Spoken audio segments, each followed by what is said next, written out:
নমস্কার, এখনকার প্রাইম টাইমে আমি আছি আপনাদের সাথে সঞ্চিতা, আর আপনারা দেখছেন আপনাদের প্রিয় চ্যানেল নিউজ বাংলা।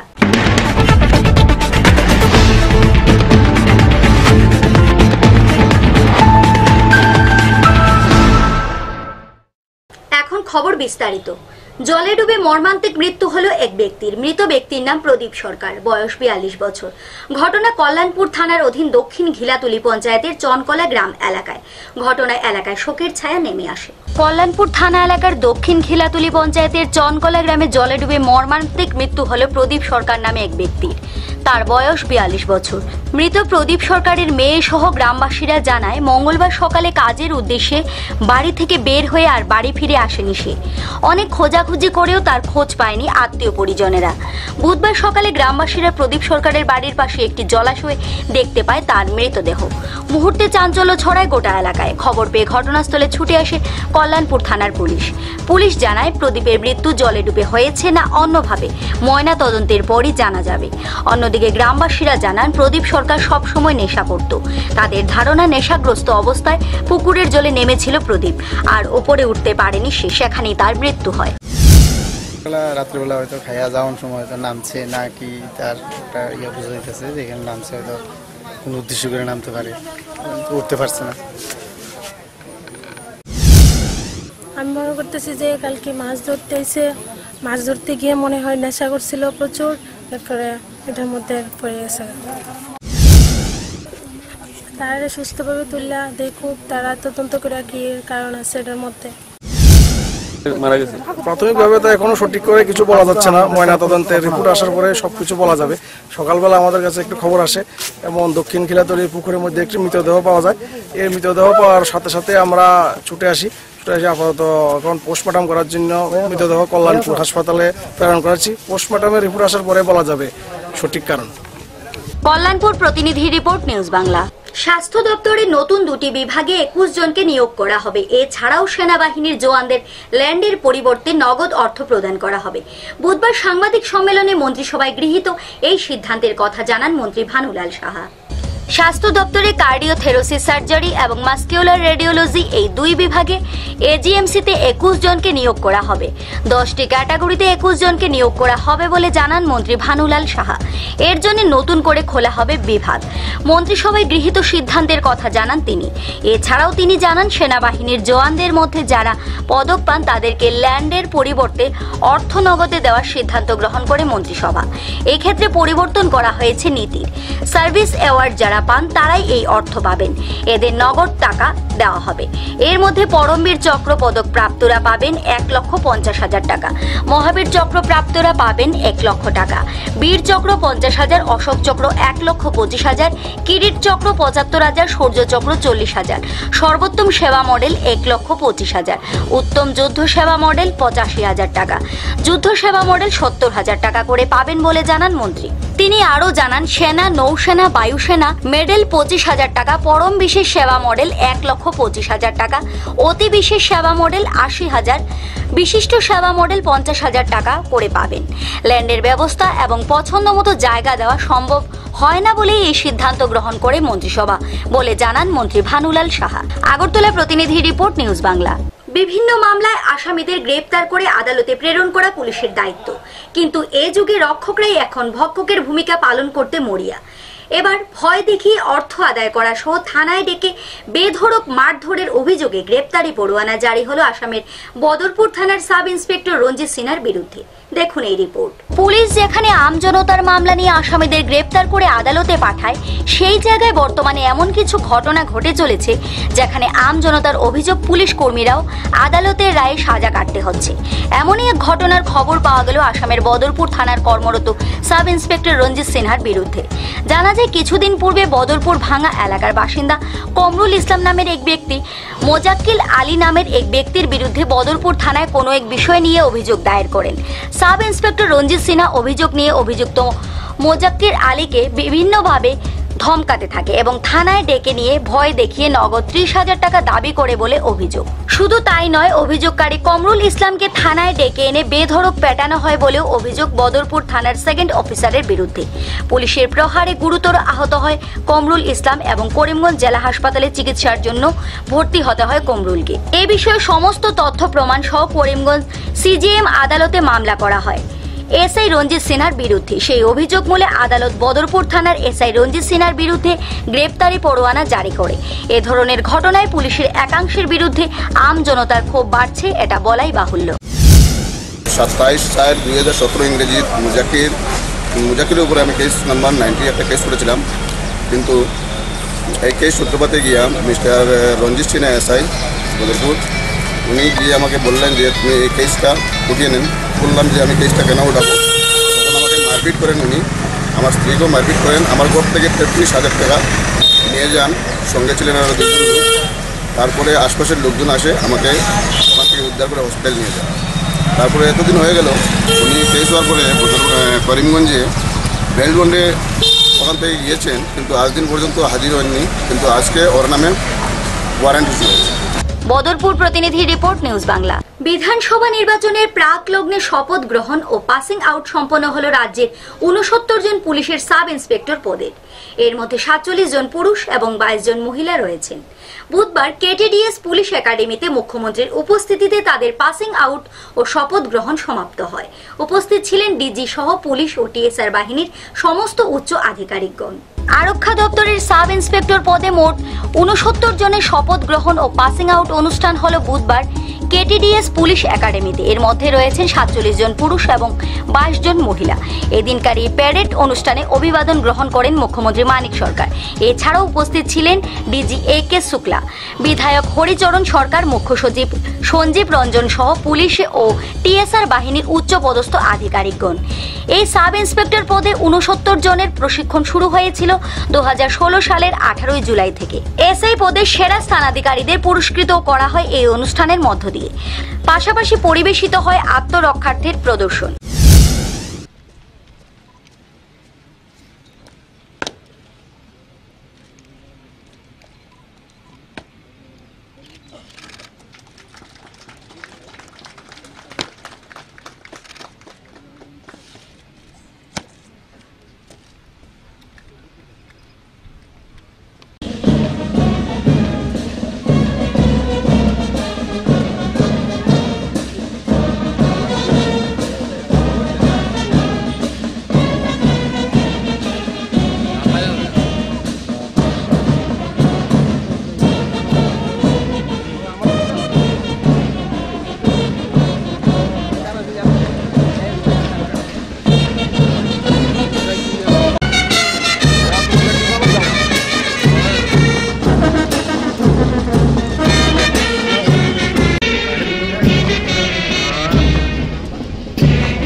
অভিভাবক মঞ্চের সামনে দিয়ে মাননীয় মুখ্য অতিথি মহোদয়কে অভিনন্দন জানিয়ে এগিয়ে যাচ্ছি এবং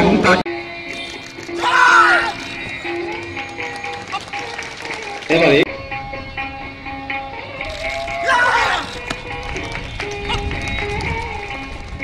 সুধী সজ্জন মন্ডলী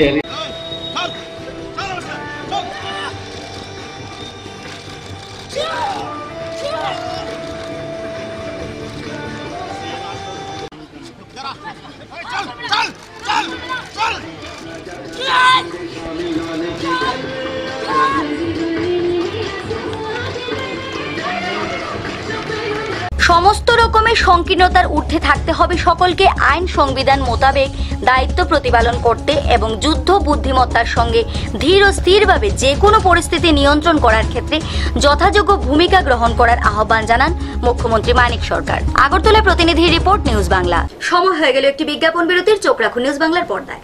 মনে আছে ছোট্টবেলায় একবার নার্সারি স্কুলের ফ্যান্সি ড্রেস পার্টির জন্য? আমার দীপাবলির রাত তোমার আলোয় করে উঠেছে ঝলমল, তোমার স্পর্শে হয়েছে আলোকময়। আমার বিয়ের দিনে আমায় সাজিয়েছ মন ভরে, আমার অঙ্গে অঙ্গে তোমার ছোঁয়া আমায় সম্পূর্ণ করেছে। সুন্দর হে সুন্দর হে।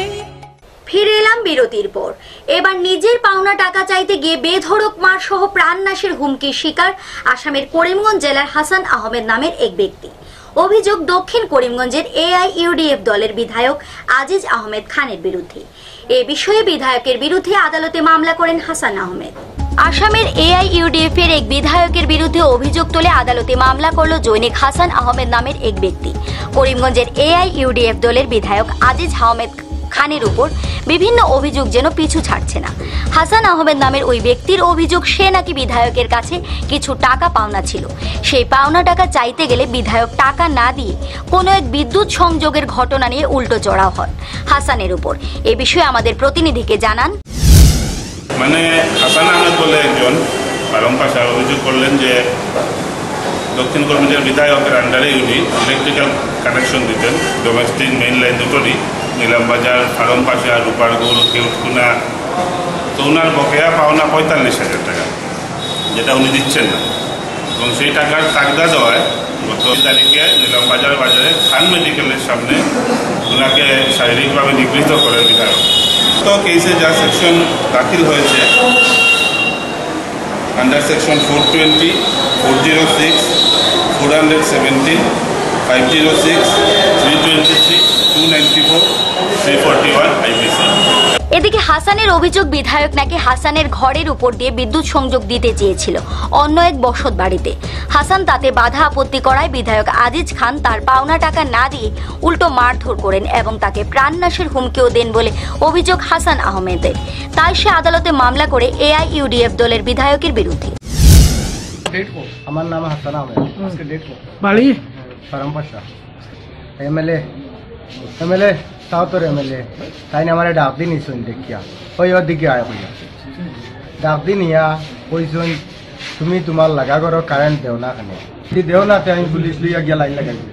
আমি কইলাম ইলে আমরা কেমনে লাইন দিব টানতে, পুলিশ লইয়া গিয়া লাগাই দিয়া ওখানটা নাই, আপনি লাগাই দিতাম নাই। আমরা ওখান কইছি, হঠাৎ আমার ফালমারি উঠছেন, উঠিয়া গর্জনা বেরিয়ে ধরছেন, দরিয়া মারামারি করছেন, ঠেলা ধাক্কা করছেন আমার। এরপরে মানুষে আমারে দরিয়া কিছু মানুষে বা চাইছো আমারে তাই এরপরে হুমকি দিচ্ছেন যে তোর লাগান গুয়া আমি উঠাই দিই।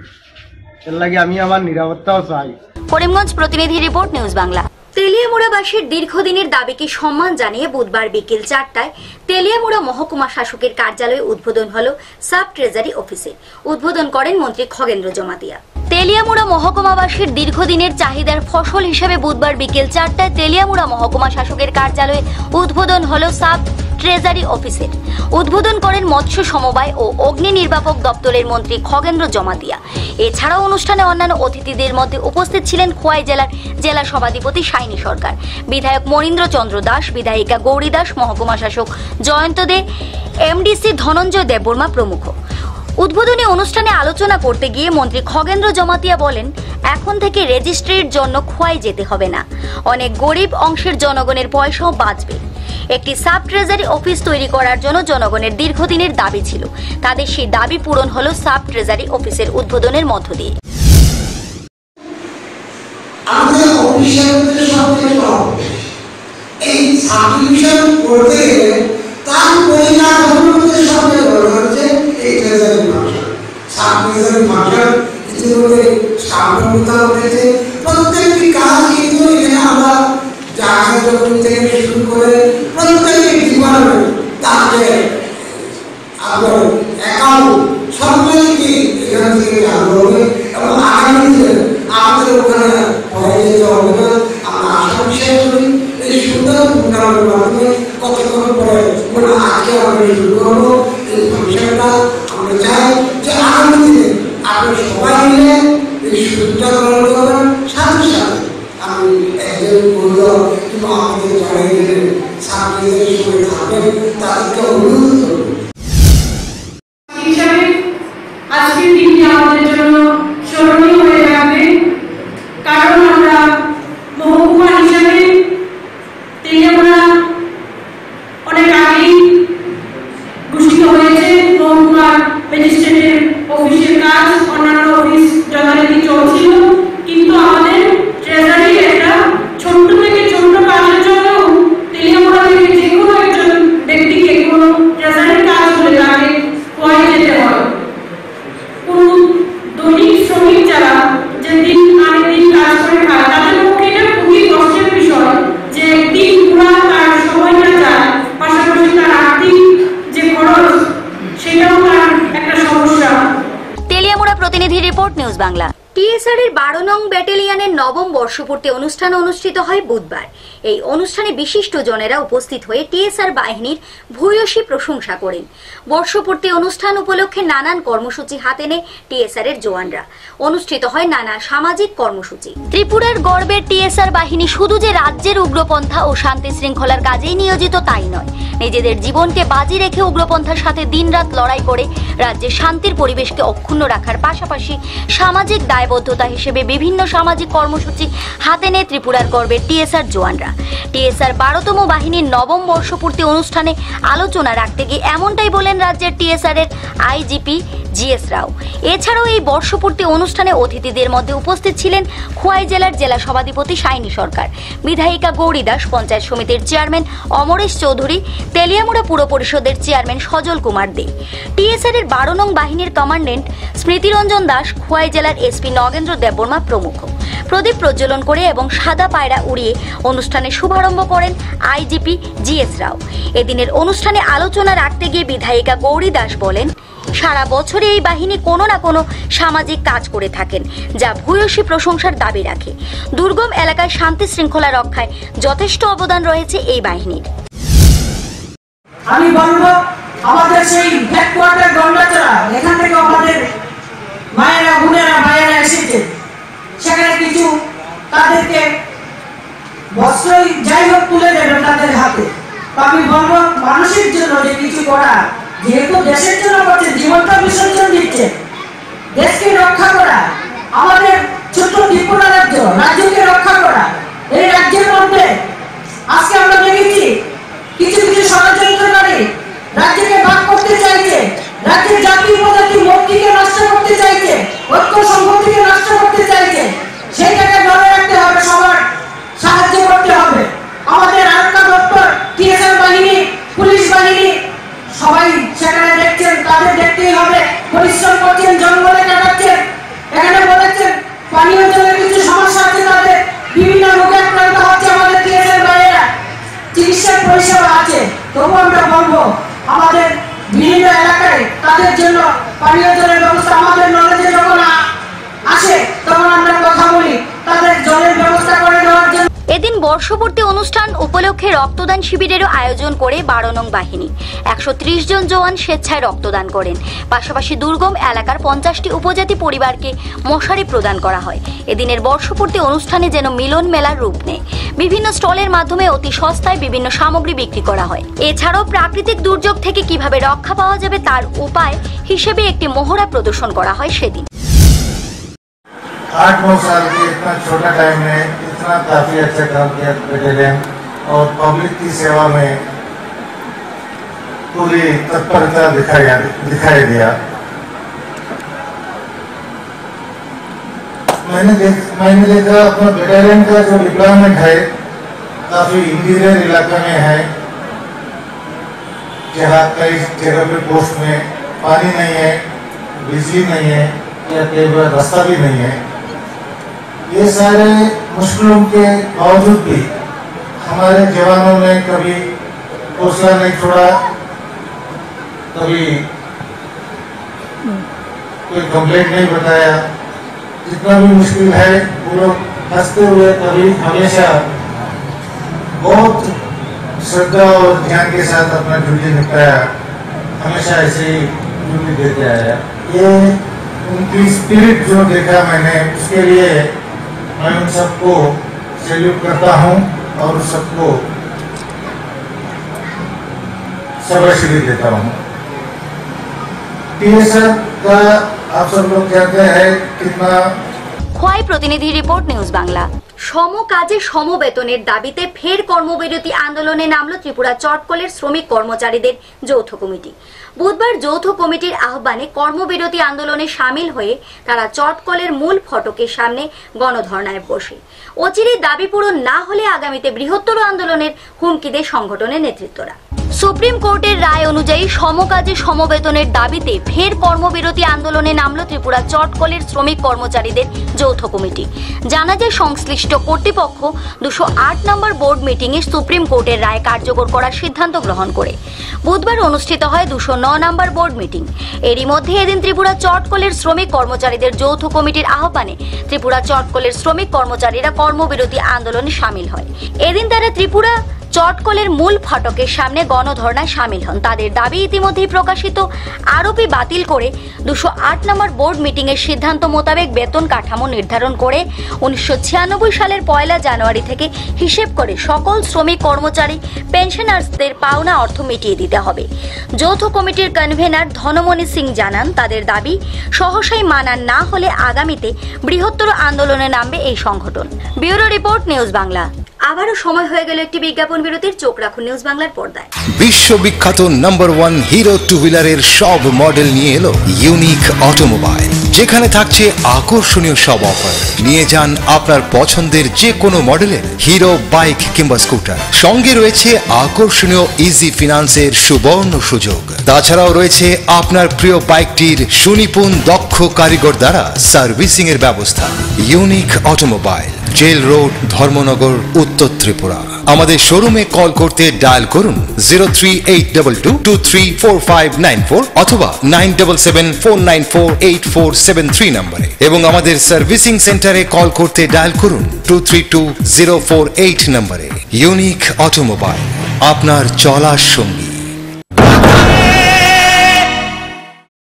ফিরে এলাম বিরতির পর। মহিলাদের স্বনির্ভর করার লক্ষ্যে প্রতিনিয়ত প্রয়াস জারি রেখেছে রাজ্য সরকার। এরই অঙ্গ হিসাবে বুধবার তেলিয়ামুড়া পঞ্চায়েত সমিতির হল ঘরে উদ্বোধন হয় 20 জন যুবতীদের নিয়ে বিউটিশিয়ান কোর্সের উপরে প্রশিক্ষণ শিবির। চলবে 1 মাস ব্যাপী। প্রদীপ প্রজ্বলন করে প্রশিক্ষণ শিবিরের উদ্বোধন করেন বিধায়িকা গৌরী দাস। লেখাপড়ার পাশাপাশি যুবতীদের দক্ষতা বৃদ্ধির লক্ষ্যে সাক্ষরতা সমিতির এসডিপি ফান্ড আর্থিক সহায়তায় এবং তেলিয়ামুড়া ইয়ং ডেভেলপমেন্ট ক্লাবের উদ্যোগে শুরু হয় 1 মাস ব্যাপী 20 জন যুবতীদের নিয়ে বিউটিশিয়ান কোর্সের উপর প্রশিক্ষণ শিবির। তেলিয়ামুড়া পঞ্চায়েত সমিতির হল গৃহে বুধবার প্রদীপ প্রজ্বলন করে অনুষ্ঠানের সূচনা করেন বিধায়িকা গৌরী দাস। এছাড়াও অন্যান্য অতিথিদের মধ্যে উপস্থিত ছিলেন খোয়াই জেলার জেলা সভাধিপতি সাইনি সরকার, পঞ্চায়েত সমিতির চেয়ারম্যান অমরেশ চৌধুরী সহ অন্যান্যরা। অনুষ্ঠানে আলোচনা রাখতে গিয়ে সাইনি সরকার বলেন, যুবতীদের স্বনির্ভর করার লক্ষ্যে আয়োজন করা হয় এই সহায়তা প্রশিক্ষণ শিবিরের। প্রশিক্ষণ শেষে যুবতীরা যাতে নিজের পায়ে দাঁড়াতে পারে তার জন্য বিউটি পার্লারের যাবতীয় সরঞ্জাম দেওয়া হবে তাদেরকে। এছাড়া ট্রেনিং শেষে তাদের হাতে সার্টিফিকেট ও 600 টাকা তুলে দেওয়া হবে। প্রশিক্ষণ দিয়েছেন। এখন দেখা গেছে যুগের সাথে তাল মিলিয়ে শহরের সাথে সাথে গ্রামে গঞ্জেও যে বিউটিশিয়ান কোর্স তার দিকে ঝোঁকটা বাড়ছে। তার জন্য এখানে আমাদের আজকে 1 মাসের জন্য যারা সাক্ষরতা পড়ুয়ারা তাদের মধ্য থেকে এই ব্লক এরিয়ার যে গ্রাম পঞ্চায়েত এবং ভিলেজ কমিটিগুলো আছে সেখান থেকে পড়ুয়াদের মধ্য থেকে নির্বাচিত করা হয়েছে যে এই গ্রাম পঞ্চায়েত বা এই ভিলেজ কমিটি থেকে এই ব্যক্তিগুলোকে আমরা এই পঞ্চায়েত সমিতি হলে এনে 1 মাস তাদেরকে হাতে কলমে শেখানো হবে কি করে তারা কাজটা শিখবে, কি করে তারা কাজটা করবে। এবং যতটুকু আমি খবর নিয়েছি 1 মাস যাবত প্রশিক্ষণ দেওয়ার পরে যারা এখানে প্রশিক্ষণ প্রাপ্ত হবে আপনাদেরকে এখান থেকে একটা কিট বক্স দেওয়া হবে যেন আপনারা ভবিষ্যতে এই সামগ্রী নিয়ে নিজের স্বাবলম্বন হওয়ার যে চেষ্টা সেদিকে এগিয়ে যেতে পারেন। এদিনের প্রশিক্ষণ শিবিরের উদ্বোধনী অনুষ্ঠানে আলোচনা রাখতে গিয়ে বিধায়িকা গৌরী দাস বলেন, একটা সময় ছিল মেয়েদের ঘর থেকে বের হওয়াই দুষ্কর ছিল। আজ রাজ্যে শান্তির পরিবেশের জন্য যুবতীরা রাজ্যের যে কোনো স্থানে প্রশিক্ষণ নিতে যেতেও ভয় পায় না। তাই যুবতীদের স্বনির্ভর করতে রাজ্য সরকার বিভিন্ন কর্মসূচি হাতে নিচ্ছে। সাক্ষরতার দিক দিয়ে 96.এর উপরে আমরা এসেছি ত্রিপুরা রাজ্যের মধ্যে। তো সেটাকে আবার বলেছে মাননীয় মুখ্যমন্ত্রী মহোদয় 100% যেতে হবে। তো এই দিকে আমরা সাক্ষরতায় শিক্ষিত করবো আমাদের মেয়েরা। অনেকেই অনেক সময় পড়াশোনা করতে পারেন না, বিভিন্ন সময়ে বা একটা মেয়ে বিবাহ হয়েছে, এই জায়গাতে সে পড়াশোনা জানে না, অনেক চাহিদা বেড়েছে এবং সেটা ডেভেলপমেন্ট হয়েছে আমাদের রাজ্যের মধ্যে। সেটাকে আমাদের রাজ্য সরকার গুরুত্ব দিচ্ছে। পাশাপাশি আমাদের বিভিন্ন পঞ্চায়েতের প্রধান, ভিলেজ সাক্ষরতা সমিতির উদ্যোগে বিভিন্ন দপ্তর সহযোগিতার মাধ্যমে আমরা একটা জায়গায় এসেছি। তো পাশাপাশি আমরা 100% নিয়ে যেতে পারবো আমাদের রাজ্যের মধ্যে। তো এখানে পড়ুয়া যারা সেখানে কি করবে, পড়াশোনা করছে ঠিক আছে, পাশাপাশি আমাদের আর্থিকভাবে স্বাবলম্বন হতে হবে। আমরা স্কিল ডেভেলপমেন্ট যেটা চাহিদা এখন গুরুত্ব দিচ্ছে, তো সেটা পড়ার সঙ্গে সঙ্গে আমরা একটা কিছু করতে পারবো। যেহেতু আজকে বিজ্ঞানের যুগে আমাদের কাছে আমরা খেতে না পারলে অন্তত একটা মোবাইল আমাদের সঙ্গে থাকে। তো বিউটিশিয়ান আমাদের সবার প্রয়োজন হয়, কি গ্রাম কি ভিলেজ কি শহর চাহিদা বেড়েছে। তো এটাও আমাদের চাহিদার মধ্যেই আছে। তার জন্য আমরা কিছু স্কিল ডেভেলপমেন্টের জন্য সেখানে প্রশিক্ষণ দেওয়া হবে 1 মাসে। তেলিয়ামুড়া প্রতিনিধির রিপোর্ট, নিউজ বাংলা। হারিয়ে যাওয়া সংস্কৃতিকে টিকিয়ে রাখার লক্ষ্যে রাজ্যব্যাপী চলছে লোক সংস্কৃতি উৎসব। ব্লক, জেলা ও রাজ্যভিত্তিক লোক সংস্কৃতি অনুষ্ঠানের আয়োজন করা হয়। রাজ্যব্যাপী ব্যাপক উৎসাহ পরিলক্ষিত হয় লোকশিল্পী ও দর্শক শ্রোতাদের মধ্যে। এর ব্যতিক্রম হয়নি বুধবার অমরপুরে অনুষ্ঠিত লোক সংস্কৃতি উৎসব ও বনমহোৎসবে। অনুষ্ঠানের সূচনা করেন বিধায়ক পরিমল দেবনাথ। হারিয়ে যাওয়া সংস্কৃতি পুনরুদ্ধারের লক্ষ্যে তথ্য সংস্কৃতি দপ্তর এবং অমরপুর ব্লকের যৌথ উদ্যোগে অনুষ্ঠিত হয় লোক সংস্কৃতি উৎসব ও বনমহোৎসব। প্রদীপ প্রজ্বলনের মাধ্যমে অনুষ্ঠানের শুভারম্ভ করেন বিধায়িকা পরিমল দেবনাথ। এদিনের অনুষ্ঠানে অন্যান্য অতিথিদের মধ্যে উপস্থিত ছিলেন মহকুমা শাসক অরুণ কুমার রায়, পঞ্চায়েত সমিতির চেয়ারম্যান রাজীব দাস, বন দপ্তরের আধিকারিক সিদ্ধার্থ দেববর্মা, বিএসির চেয়ারম্যান সর্বকিশোর জমাতিয়া সহ বিশিষ্টজনেরা। এদিনের ব্লক ভিত্তিক লোক সংস্কৃতি ও বনমহোৎসবের উদ্বোধনী অনুষ্ঠানে আলোচনা রাখতে গিয়ে বিধায়ক পরিমল দেবনাথ বলেন, লুপ্তপ্রায় সংস্কৃতিকে ধরে রাখার জন্য রাজ্য সরকারের এই প্রচেষ্টা। এটা সুন্দর সুফল এবং সেটা আমাদের প্রশাসনের তরফ থেকে সেটাকে গ্রাম স্তর পর্যন্ত রূপায়িত করার উদ্যোগ সকলের সম্মিলিত প্রচেষ্টায় নেওয়া হচ্ছে এবং আমি আশা রাখি তার মাধ্যমে আমাদের প্রতিভার অন্বেষণ হবে এবং সেই প্রতিভার অন্বেষণ আগামী দিনে আমাদের ব্লক নয় শুধু আমাদের মহকুমা এবং আমাদের রাজ্যের গৌরবকে আরো উপরের দিকে নিয়ে যাবে। বন ধ্বংসের ফলে পরিবেশের ভারসাম্য নষ্ট হচ্ছে, বিশ্ব উষ্ণায়ন বৃদ্ধি পাচ্ছে। আগামী প্রজন্মের কাছে এই সচেতনতা পৌঁছে দেওয়ার লক্ষ্যে বৃক্ষরোপণ কর্মসূচির যথেষ্ট গুরুত্ব রয়েছে, এমনটাই বলেন মহকুমা বন আধিকারিক সিদ্ধার্থ দেববর্মা।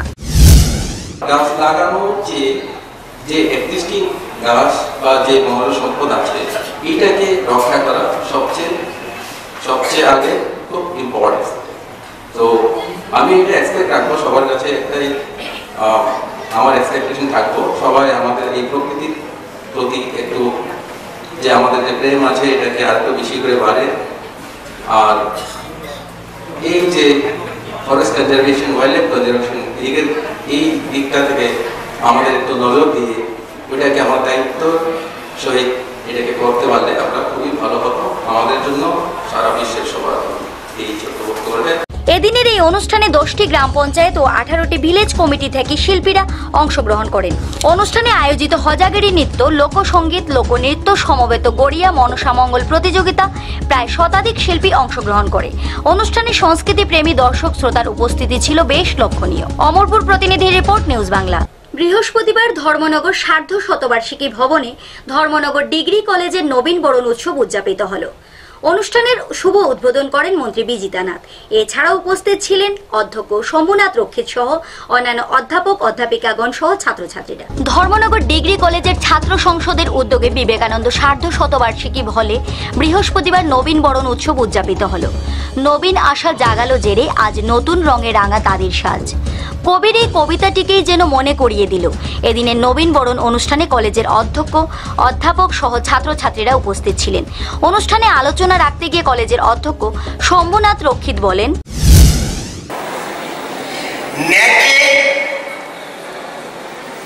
ত্রিপুরায় আমরা শ্রেষ্ঠ হয়েছি, ভারতবর্ষে কি হয়েছে জানি না,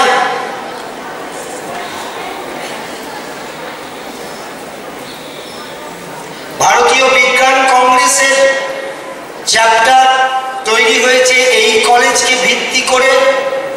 আমি এখনো ঠিক ভেবে উঠতে পারছি না এটা কি পেলাম বা ত্রিপুরা রাজ্য কি পেল। এগুলো দিয়ে তো আমাদের কাজ হবে না, এগুলো পালক লেগেছে, কিন্তু এই পালক লাগানো কলেজটাকে সুস্থভাবে বাঁচিয়ে রাখার জন্য আমাদের কিছু কাজ আছে। এবং মজার ব্যাপার হচ্ছে এই কাজগুলো শুধু কলেজের জন্য নয়, প্রত্যেকটা ছাত্রছাত্রী নিজেদের জন্য। 1979 সালে 21শে সেপ্টেম্বর মাত্র 37 জন ছাত্র নিয়ে যাত্রা করেছিল এই কলেজ। 38টি বসন্ত পার হয়ে গেছে, ভরা যৌবন অথবা একেবারে প্রাপ্ত বয়স্ক স্তরে পৌঁছে গেছে। কিছুদিনের মধ্যে তারও প্রৌঢ়ত্ব আসবে। গুটি গুটি পায়ে কলেজটা অনেক দূর এগিয়ে এসেছে। তো সেই কলেজের মান সম্ভ্রম, আমি বলবো না যে এটা অক্সফোর্ড ইউনিভার্সিটি হয়ে যাবে বা হয়ে গেছে, আমি বলবো না এটা গ্লাসগো হয়ে গেছে, কিন্তু আমি তো এইটুকু দাবি করতে পারি, আমার ছেলেমেয়েরা যখন শহরের রাস্তা দিয়ে যাবে, লোকে সংযত হয়ে সম্মান বজায় রেখে বলবে রাস্তাটা ছেড়ে দিন, ধর্মনগর কলেজের ছাত্র আসছে। এই জন্যে যে এই কলেজটা একটা ভালো কলেজ, একটা শ্রেষ্ঠ কলেজ, আর তার শ্রেষ্ঠত্বকে ধরে রাখতে হবে নিজেদের কাজ, নিজেদের পড়াশোনা, নিজেদের আচার আচরণের মধ্য দিয়ে। যা দেখলে নগরবাসী বলবে পথ ছেড়ে দিন, কলেজের মেয়েটি যাচ্ছে। আমি আপনারা যারা ফার্স্ট সেমিস্টারে ভর্তি হয়েছেন তাদের কাছে বলবো, আপনারা কয়েকটি জিনিস লক্ষ্য রাখবেন। প্রথম কথা, ক্লাসের টাইমে ক্লাসে যাবেন। প্রথম এসছেন কলেজে, একসঙ্গে পাবো না তো, আজকে পেয়েছি তাই বলে দিচ্ছি, ক্লাসের টাইমে ক্লাসে যাবেন।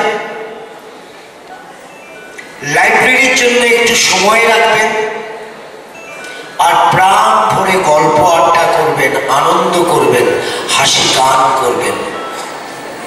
তাহলে আপনারা সুস্থ থাকবেন এবং আপনাদের পড়াশোনাও দারুণ হবে, আপনারা বড় হতে পারবেন। দয়া করে বিল্ডিং এর সামনে এসে নামবেন না। ট্রান্সফরমারের পাশে অস্থায়ী একটা দাঁড়াবার জায়গা হয়েছে, ওখান থেকে হেঁটে কলেজে আসবেন, ফেরার পথে ওখানে গিয়ে গাড়িটা ধরবেন। আপনারা সবাই গেটের সামনে টুকটুক নিয়ে আসেন, এটা করবেন না, ওখানে নামবেন। গতকাল থেকে এই ব্যবস্থা নেওয়া হয়েছে, এটা তখনই সার্থক হবে যদি আপনারা এটা ফলো করেন। এদিনের নবীন বরণ অনুষ্ঠানে মনোজ্ঞ সাংস্কৃতিক অনুষ্ঠান পরিবেশন করা হয়। অনুষ্ঠানে ছাত্রছাত্রীদের উপস্থিতি ছিল লক্ষণীয়। নবীন বরণ অনুষ্ঠানে আলোচনা রাখতে গিয়ে মন্ত্রী বিজিতা নাথ বলেন, কলেজের যাত্রা শুরু হয়েছিল 1979 এর 21 সেপ্টেম্বর। মানে শিক্ষার যে অগ্রগতিটা শুরু হয়েছিল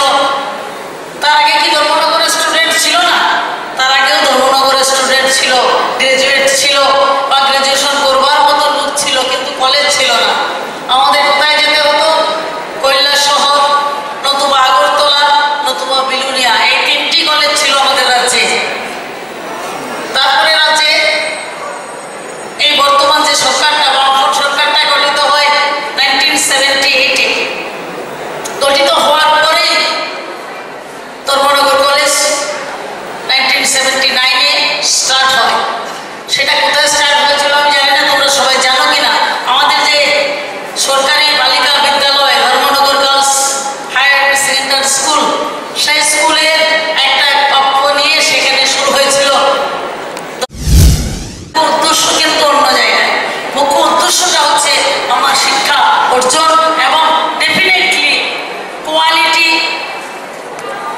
এডুকেশন, কারণ এখন কোয়ালিটির যুগ। কোয়ান্টিটি অনেক হয়েছে, হচ্ছে, হবে, কিন্তু কোয়ালিটি চাই। তো এই জায়গাটায় আমাদের ধর্মনগর কলেজেরও যথেষ্ট সুনাম রয়েছে, সুনামের সঙ্গে তারা এগিয়ে যাচ্ছে। ধর্মনগর প্রতিনিধি রিপোর্ট নিউজ বাংলা। এখনকার মতো প্রাইম টাইম এ পর্যন্তই। আমাদের অন্যান্য অনুষ্ঠান দেখার জন্য চোখ রাখুন নিউজ বাংলার পর্দায়।